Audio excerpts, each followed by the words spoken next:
welcome back to another episode of Biblia Agape. Sorry for not posting last week. Sorry for not posting last week. And before I forget, down in the description for the Bible reading, we will today be posting from last week's Bible reading and this week's, for those of you who might be reading through. I am so sorry if you are and that we keep messing with you because we keep not posting and forgetting to post. But anyways, we will have that down in the description for both this week and last week's. So, yeah. Today, Blaze and I are going to be going over, he's going to be going over Matthew 22:37. And I am going to be going over Mark 12, verses 30 through 31. So, yeah, let's hop right in and get started. Okay, so I will just start off with Matthew 22:37, which says, Jesus replied, "Love the Lord, your God, with all your heart, and with all your soul, and with all your mind." Okay, so I'm going to just start off with an example here.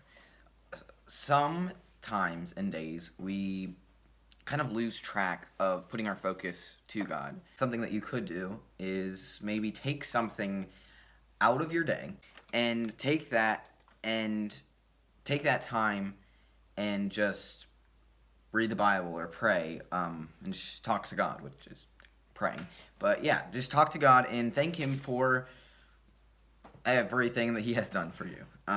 So yeah, what I'm going to be doing is kind of breaking down what love the Lord with all your heart, and then when it says with all my soul and with all my mind. Kind of just breaking down those parts and explaining them.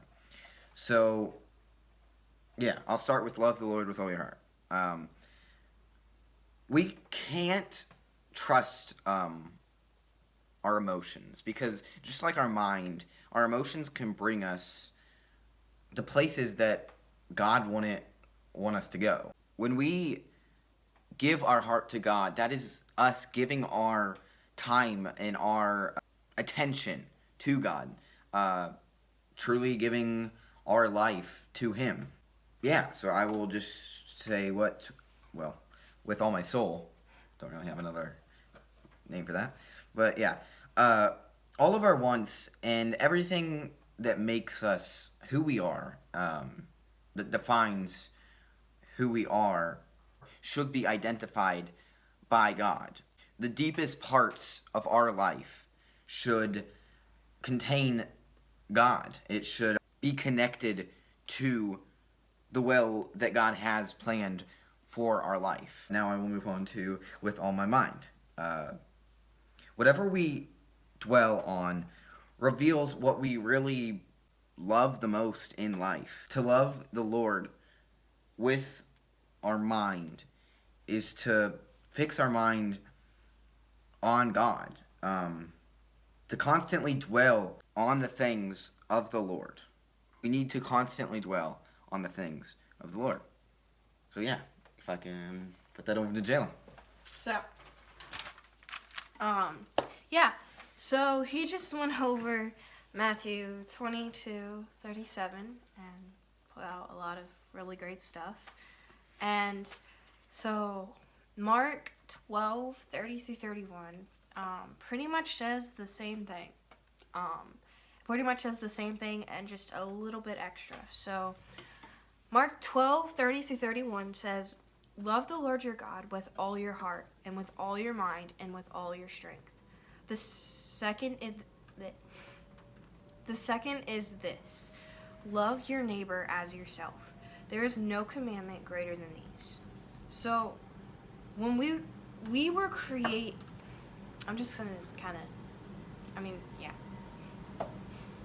were created so that we could serve God and that we could serve the Lord. That was like one of our biggest reasons why we were created, is so that we can serve God.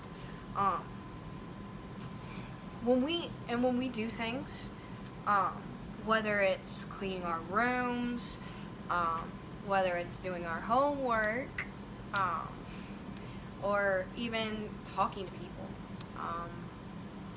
If you're a kid, I know that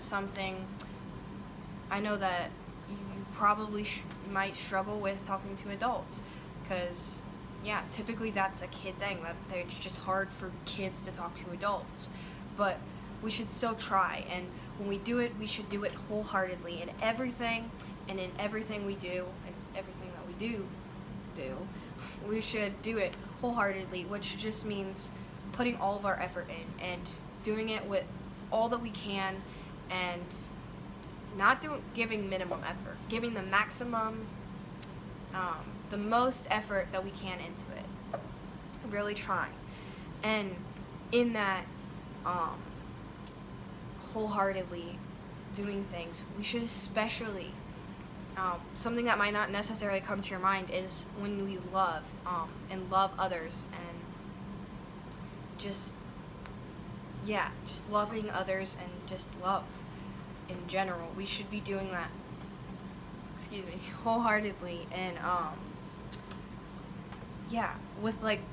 we should be loving someone with all of our heart and with all of our everything in us. We shouldn't just love them like with a little bit of love, and like your siblings, for example, me and Blaze. We should love each other with all the love that we have in us. We shouldn't just give each other like a little bit of love, like, here you go, here's some love. Here, I'm just gonna give you a teensy itsy bit of love. No, we should be giving them all of our love, and just sharing and giving and showing everyone all the love that we can. And in that, what's the point in loving someone, or saying that you love God or loving God, if you aren't going to give him all of your love? Like, what's the point in it if you're just gonna say it, like, oh yeah, I love God, but not actually love him? Or only say, yeah, I love you, God, but only like a little pat on the back instead of a big great hug that you could be giving. So you can't fully love someone if you aren't loving them with all of your heart and all of your mind and all of your strength, and just giving that all that you have into it. You've probably heard at some point in your life if someone say, like, to fight for love or whatever. I'm sure you've heard that, to fight for love.